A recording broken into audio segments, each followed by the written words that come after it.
felt. Your brain love really needs to be felt. Turn me on, don't make me feel on myself. Brain food, brain sleep, neurology health. Brain love on me. I need you to assess, diagnose, and treat. Reveal what's underneath. Some brain love will give me peace. Prescribe me some doc. Ooh, baby.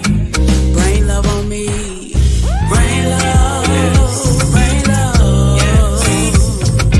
Brain love. Hey, hi guys. Let me know if you can hear me. I am back again. I'm back. I'm back to doing my podcast. Are you ready to take the couch? Yes. Are you guys ready to take the couch? That's what we're doing, man. Because thank you, thank you.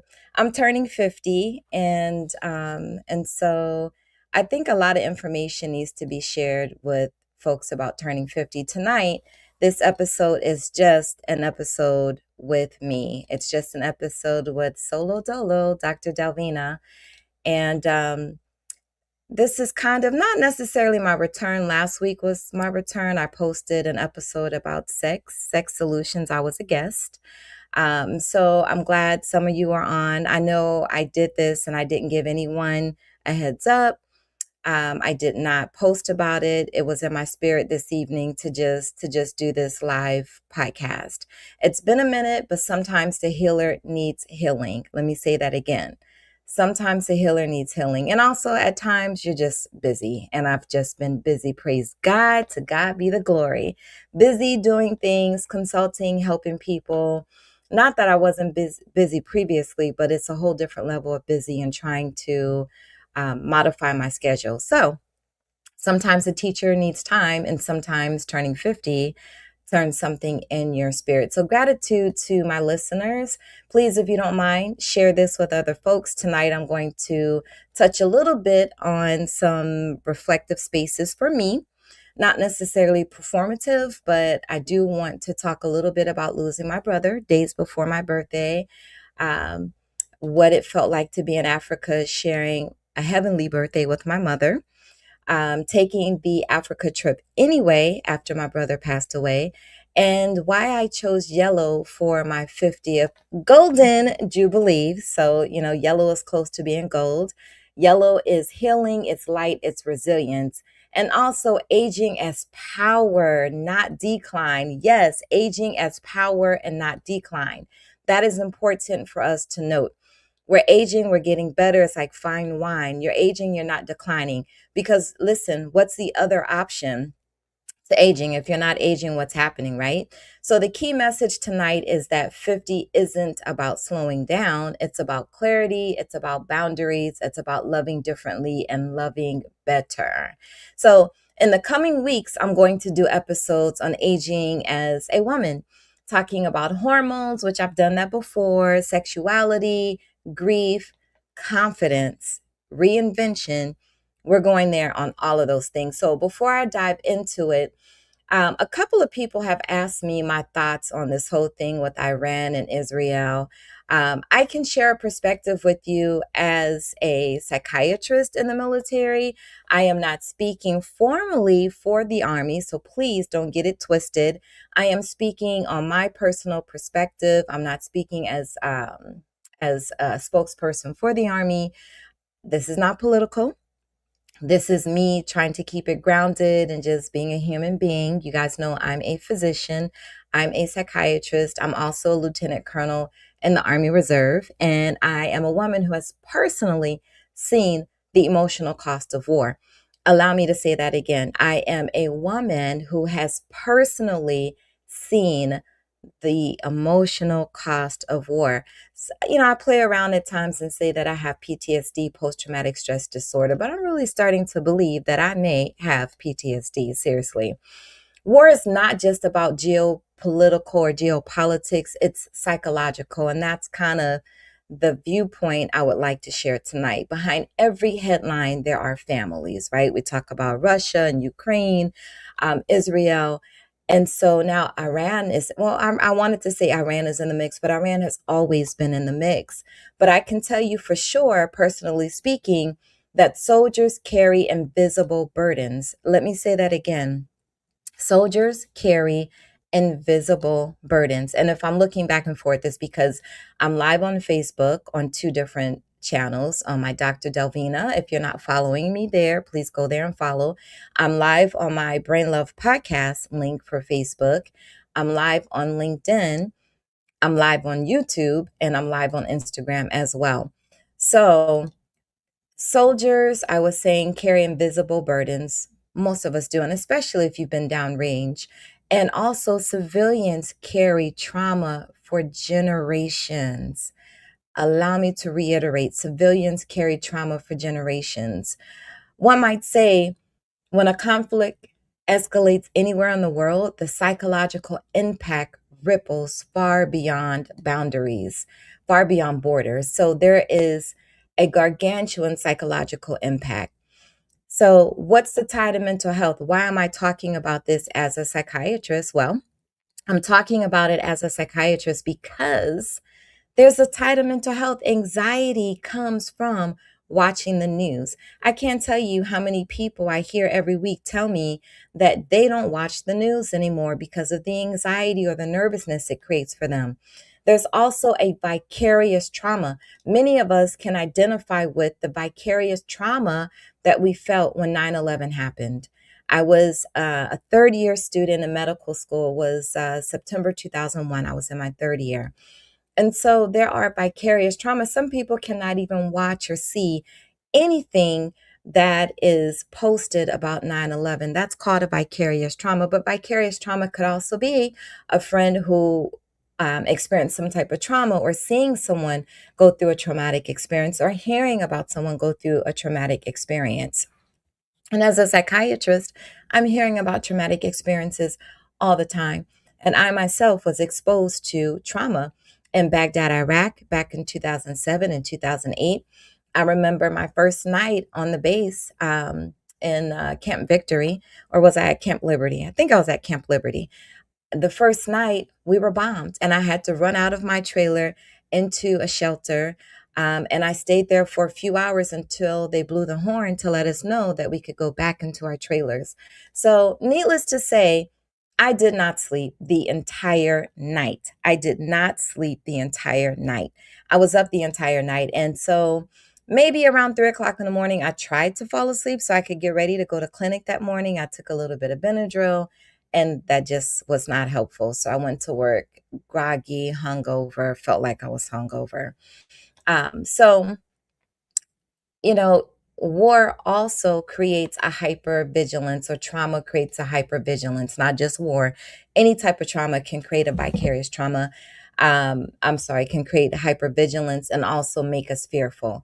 When we're fearful, the fear can lead to other things too, like just being in that anxiety cycle. So, I would like to encourage everyone regarding what's happening around the world to limit your news exposure. Maybe for you, it'll be better for you to actually listen to the news as opposed to seeing it. But if listening to it is just as painful as watching it and viewing it, which it probably would be, especially if you're hearing bombs and explosions, then read your news. Go online, get Yahoo News, read the New York Times, read on the articles on CNN, read your local news. Also, besides limiting your news exposure, pray, pray, pray, pray, pray, or reflect if that's your practice. You want to pray. Check on a veteran. Check on someone in the military. It may help you to feel better. We always talk about volunteerism and how doing something for another person helps to lift our mood. Check on a veteran. Check on one another. Send a text, make a phone call, send an email, but check on one another. So let's shift away from that. Let's shift away from Iran and Israel and what's going on with that part of the war, I guess you could say. Let's shift from global to personal. So tonight I'm going to end talking about taking care of each other. I'm going to end with talking about forgiveness and wellness reminders. But before I get into that, I just want to make a segue from something so unsettling, that something being war, to something else that's unsettling. And please bear with me. The NFL. I miss football. I miss football. So, on a lighter note, I just want to affirm and say that I miss football. I miss Sundays. I miss the rhythm of the NFL season. There's something about football that feels like community, right? So, if you don't know my team, it's the Baltimore Ravens. We have a new head coach now, John. I'm not going to spit on his name. John is now the coach for the New York Giants, which is good for us. Um, the Ravens are entering the 2026 season with our new coach, our new head coach. I think his name is Mentor. This is the fourth head coach in Ravens history. He took over from John. John led the team for 18 seasons. That's a long time. Not as long as my boy from Pittsburgh Steelers, Tomlin, but almost just as long. So, now John has moved on. He's coaching elsewhere. Our new head coach comes with strong defensive experience and is also familiar with our organization, because I did read somewhere that this coach, our new head coach, that he worked for the Ravens in the past. So he's familiar with the Ravens. He has strong defensive experience, and everybody knows that defense wins championships. Let me say that again. Defense wins championships. And one thing about the Ravens, I feel like we moved away from our strong defense. We had a very strong defense, especially when Ray Lewis was there. So he's already putting together, he as in the new head coach, is already putting together a new coaching staff that includes a new offensive coordinator and a new defensive coordinator. So let's just get the system and start all over. This is a fresh chapter for the Ravens. It's new leadership and new energy. We still have our QB, Lamar Jackson, guys, and I'm still praying that Lamar will talk to me on the Brain Love podcast just a little bit. Lamar, if you can hear, you are the focal point of the offense, and I see that you've been getting your head game together. So let's have a conversation about your brain love, about your mental health and wellness, and how taking care of that has allowed you to continue leading this team. You are the focal point of the offense. So Lamar represents resilience, creativity. You cannot take that from him, and adaptability. You see that he's trying to stay more in the pocket. He can't keep running like he does. However, he is effective when he's running, but he did have a lot of time out during this past season because of injuries. So it's kind of like life and brain love, right? You don't always stay in the same system forever. You have to evolve and you have to grow. So looking ahead, I am very happy about the upcoming season. And we know that the NFL draft is coming up in April. Let's see, I'm sorry, I had a question pop up on another platform. The NFL draft is coming up in April. Thank you guys. Glad you're here. It's coming up in April. It's a key moment when teams will, let's say, they'll try to build depth, they'll plan for their future, and they identify new talent if they haven't already done that. So, all right, I'm going to move away from football. You guys get it. I think you know. Football is a great reminder that leadership transitions happen, growth is uncomfortable, and teams like people have to evolve. We got to root for resilience and not perfection, okay? Root for resilience and not perfection. So now let's go back to, let's see, how long have I been chatting with you? We've been on about 15 minutes. Cool. So please type some questions if you have questions. Type some questions here on Instagram. Don't be shy. Give me some questions. I told you this upcoming podcast season, I will be talking about turning 50, which will pull into different conversations that include men and relationships and sex and wellness and hormones and all of these things. And it won't just be hormones about women. It will also include hormonal cycle for men as well. So there is the sound of the crowd. People need to hear, and people have written to me about these things. And so I liken that to football. That's why I love sports so much, because there's discipline in playing. Hopefully people have learned discipline throughout life, because everything ain't about motivation. I'm sure you have seen that everything doesn't come down to motivation. It's also about discipline.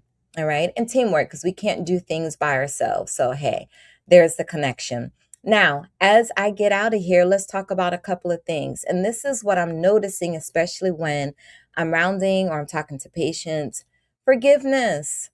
Forgiveness. Let's go from the global talk, from the sports football talk, to forgiveness. If the world feels tense, ask yourself, am I holding tension? Are you holding tension? Now, forgiveness is not approval. Forgiveness is not approval. If you forgive someone, you're not forgiving them and saying, hey, I allow you to continue doing these things to me, whatever those things may be. That is not what forgiveness is. Forgiveness is release. Forgiveness is, let's say, it's self protection. It's like emotional hygiene. It's taking care of yourself. Forgiveness, forgiveness, forgiveness. Forgiveness helps us to get past chronic anger. Now, chronic anger can create a stress response. I was talking about this the other day to someone. Chronic anger can lead to stress. When we have a stress response, things happen like increasing and releasing a lot of cortisol. Cortisol can lead to elevated blood pressure readings and elevated blood sugar readings, and also sleep disturbance and ruminating. So, right, when you're angry, we ruminate, we start playing stuff back in our heads. Ruminating can feel like, and it can also feel depression and sadness. So, it's an angry little cycle. Forgiveness is brain love. Forgiveness gets you away from all of those things. Why choose to be unhappy and angry when you can choose to be happy? I say that, and there are some people who oppose, they try to defy what's natural for us. What's natural for us is not anger. What's natural for us is actually contentment. You got to work hard to be angry. Think about that. You have to work hard to stay in an angry space, most of us. Now, obviously, the exception would be if you have some sort of mental illness that creates irritability for you, such as in men, depression. Depression creates irritability for men. Okay. So something called mania or bipolar can create aggressiveness and anger as well. So those are kind of the exceptions. So let's try to take care of each other. Let's take care of one another. Let's call this community care. It's relevant, especially in times of grief and conflict. I mentioned early on that I wanted to mention a little bit about my brother who passed away 2 days before I went on my 50th birthday trip, the 50th Golden Jubilee, the healing journey to Africa. I and 27 other people went to the motherland. Now, this was not my first trip to the motherland. This was probably like my 10th trip to the motherland. My second trip to Zimbabwe, my second trip to Botswana and Zambia, my third trip to South Africa, I believe, or the fourth trip. So, taking care of one another is especially important. It's a part of the whole mental wellness journey, community care. So having a group with me on such a special trip was it was just my way of showing love and being able to expose. Many of them had not been to Africa previously. Some of them had gone to Africa with me to Ghana 4 years ago. We had a 20 plus group, a 20 plus pack of folks who went to Ghana with me, and that was special, and this was so special as well. So community care, I didn't know when I planned this trip a year ago, I had no idea that the Lord was creating this trip for my own healing journey, because I know the Lord knew that my brother was going to perish before my trip. There are no mistakes, no coincidences in life. I do not believe in coincidences and mistakes. So a year ago, I explored the same places. I went to South Africa, I went to Zimbabwe, and Botswana and Zambia are so close to Zimbabwe. It just makes sense that you do that. And also, some of the excursions include these other countries. When I was there, I thought to myself, this is so special. This is so nice. I have to share this with other people. They have to see the glory of God here in this part of Africa, this part of the continent. Not knowing that a year from last year that my brother would perish. Now, my brother was 53. He was a very special, unique individual. And unfortunately, throughout our life, he had so many challenges, physical health challenges. I remember when I was in junior high school, how I used to pray to God, and I would say, God, why did you burden my brother with these physical health challenges? Why didn't you give it to me? I just felt that as a girl or as a young lady that I would be able to handle not being able to move, being paralyzed, being on the breathing machine, dealing with having a huge scar down the back of my head and my neck. I know that sounds crazy, but that's what I used to ask God when I was a little girl. I think I was in sixth grade when my brother first went into the hospital. He was in the ninth grade. Basically, he had what's called a meningioma, or a tumor that was located on the base of his brain at the tip of his spinal cord. And it was so big that it began to paralyze him when he was in high school. He played football. And then I remember when the winter season came, he was starting wrestling season. And he was standing in the mirror and he was trying to put on a sweater. And my father walked by, and my brother could not lift his arm over his head. He was trying to lift his arm to put it into a sweater, and he could not do it. And so my father, he saw that, and he took him to the ER right away. They did an X-ray, they did a CAT scan, and then they realized there was a huge thing at the base of his brain, and they saw that there was a problem, and so he was taken to Johns Hopkins in Baltimore, and there Johns Hopkins diagnosed him with a meningioma, and Ben Carson was actually his neurosurgeon in the beginning. Eventually, my brother would be transferred to Walter Reed Hospital, where he underwent his second surgery. He had two major surgeries, maybe three, if I'm recalling correctly. And because this tumor was so huge, um, they went in and they had to remove everything because they said that it was pressing on certain parts of his nervous system that controlled like his breathing, not just his movement of the arms, but also his breathing. And it was so big, they had to take out parts of his C-spine, or his neck, his cervical spine, to get to the tumor and to get it all. And so my brother was left with his head. He could not hold his head up. And he couldn't breathe when he came out of the surgery. So he was on a respirator or a breathing machine for almost a year. But he fought. My brother fought and got off of the respirator. He underwent physical therapy. He was in a wheelchair initially, but eventually he learned to walk and stand. He had to do everything all over again. It was so arduous. And just being a kid watching my brother go through that, it was very difficult. But God was good. My mom's was not working full time. She was living there at the hospital with him. By this time, he was at Walter Reed Army Hospital. My dad was in the military when this was happening.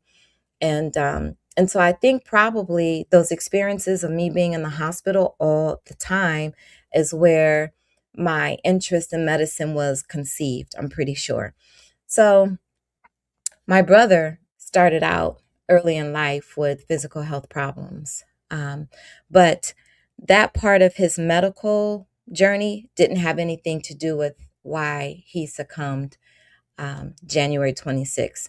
Not directly, anyway, but indirectly. I do believe my brother developed depression from being in the hospital at such a young age, and it was a traumatic experience. I could just go into many examples of all of the trauma he sustained being in the hospital. The hospital is a traumatic experience. Do not get it twisted. Being in the hospital is a traumatic experience. So I do believe he developed mental health challenges. He had depression. He would self-medicate with alcohol, cannabis, and probably other things.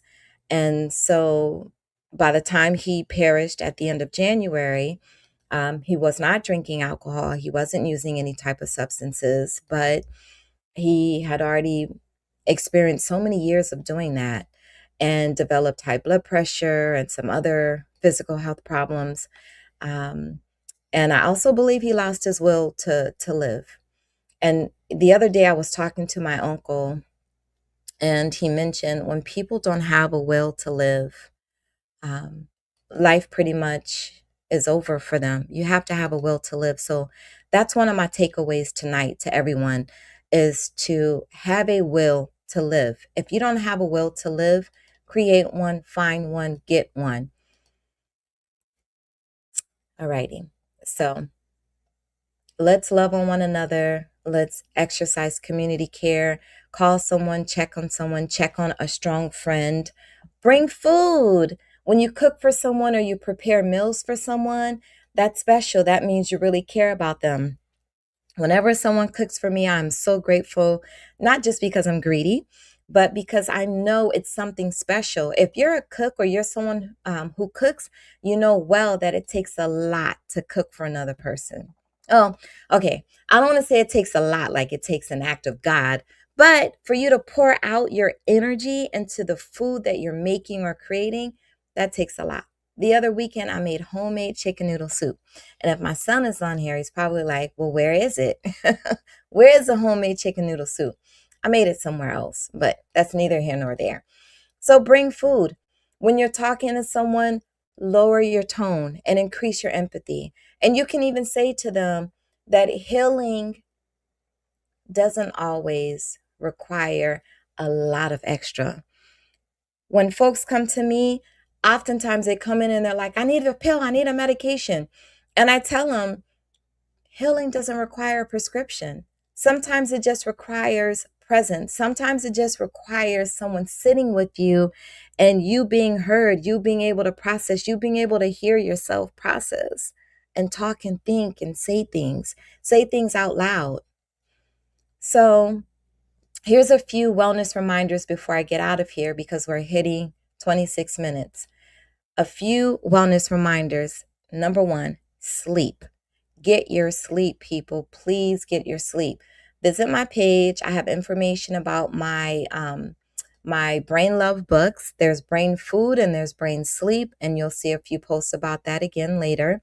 They're on Amazon. If you do a search for Dr. Delvena Thomas, Dr. Delvena, Delvena Thomas, Thomas, you'll find the books. You could search for Brain Sleep, but a whole lot of other stuff will come up. So until you guys make me number one on Amazon, other things will come up when you do a search for Brain Sleep or Brain Food. So I need everybody to go to Amazon right now and do a search for my name, Dr. Delvena, so that you can see these things, please.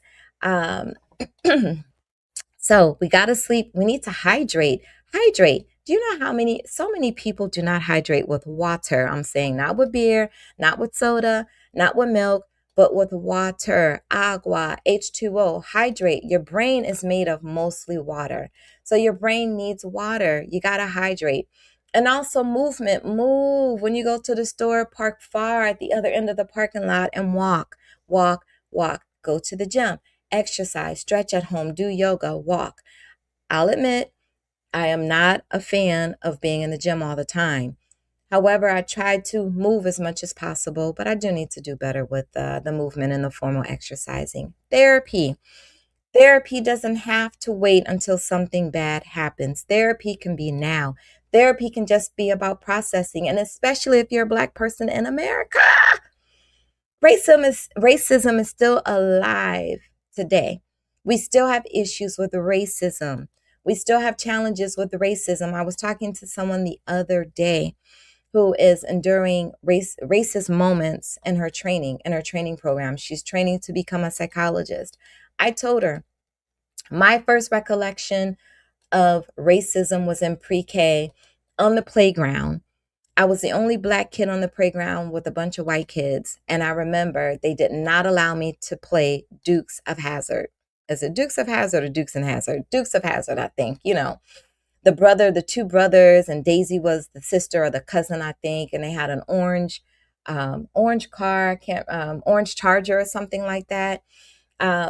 If you remember the Dukes of Hazzard, say something in the comments. Now, you know, I watched other stuff too, like Fred Sanford and shit like that. But the Dukes of Hazzard, like they were playing the Dukes of Hazzard on the playground. They weren't playing the Jeffersons. They weren't playing, what's it called? What's the thing with JJ? Good Times. They weren't playing Good Times. Hey, what's happening? They weren't playing What's Happening. They were playing Dukes of Hazzard. So if you remember that, post something in the comments there. So anyway, therapy, just talking things out. Therapy doesn't make you crazy, man. Prayer, prayer, prayer, meditation. If you're on medications, medication compliance, spiritual grounding, sunlight, get out, get some sunshine, sunbathe, get out in the sun, put on your sunblock and go out in the sun, get sunlight, and boundaries. Set boundaries. Setting boundaries mean saying no. Say no. Tell people no. You don't always have to appease people and say yes to them. Some people don't even deserve a yes. And oftentimes you guys are telling people yes who don't freaking deserve it. Set boundaries. When you don't do this, you cannot pour. You cannot pour from an empty brain. When you don't do these things, you become empty. You feel empty. Does anyone know what it feels like to feel empty? You just feel emotionally tapped out and you can't pour from an empty brain. So, longevity is intentional. All of these things that I mentioned to you, the sleep, the hydration, the movement, the therapy, the medication compliance, the prayer, the meditation, the spiritual grounding, the sunlight, the boundaries, eating healthy, right? I mentioned my brain food magazine or brain food book. All of these things are about being intentional. And I tell my patients all the time, it is hard to live life. It's hard to live life. Life is a challenge. Life is challenging. So just know that all of us, we're all going through something. We are all going through it. We all have battles here and there. Sometimes we can go stretches without a battle, without a challenge, but eventually we all will be challenged. So just keep that in mind. And when your challenge happens, embrace it. Look at it as another opportunity to learn, to define yourself, and to come out of that challenge as pure gold. You're going through the fire, but you'll come out on the other side as pure gold. And as I close tonight, I just want to invite you guys to tune in to the Brain Love podcast every Sunday night at 8:00. If you haven't subscribed, please subscribe. It's on Apple Podcasts, on Pandora, on iHeartRadio, on Spotify. I also have a YouTube channel. You can search for my name, Dr. Delvena Thomas. I want to continue reminding you guys about loving your brain because your brain loves you. Your brain loves you. So I'm back again. I'm back on the mic. If you have any questions, if you don't want to submit them here, please feel free to DM me. And someone just mentioned that sunlight is so important. It sure is, especially on off days. Get your sunlight. Get it, man, because guess what? I didn't mention this, but sunlight helps us develop our vitamin D. What's up, Rhonda? I see you in the comments. Thanks for being on here, girl. Yes, vitamin D is important. When you have low levels of vitamin D, you feel tired, you feel fatigued, you don't feel like yourself. And sometimes for some people that could feel like depression. So as we get out of here, I just want to remind you also about the suicide hotline. You can reach the suicide hotline by dialing 988. Call 988 or call 1-800-662-HELP, H-E-L-P. Please don't do this alone, guys. For more brain love on the couch with board-certified psychiatrist, Dr. Delvena, make sure you follow on Instagram at Dr. Delvena and at DRT Brain Love. Also, make sure you tune into the Brain Love podcast, airing each and every Sunday at 8 p.m. with a new episode on all podcast platforms. Brain Love on me.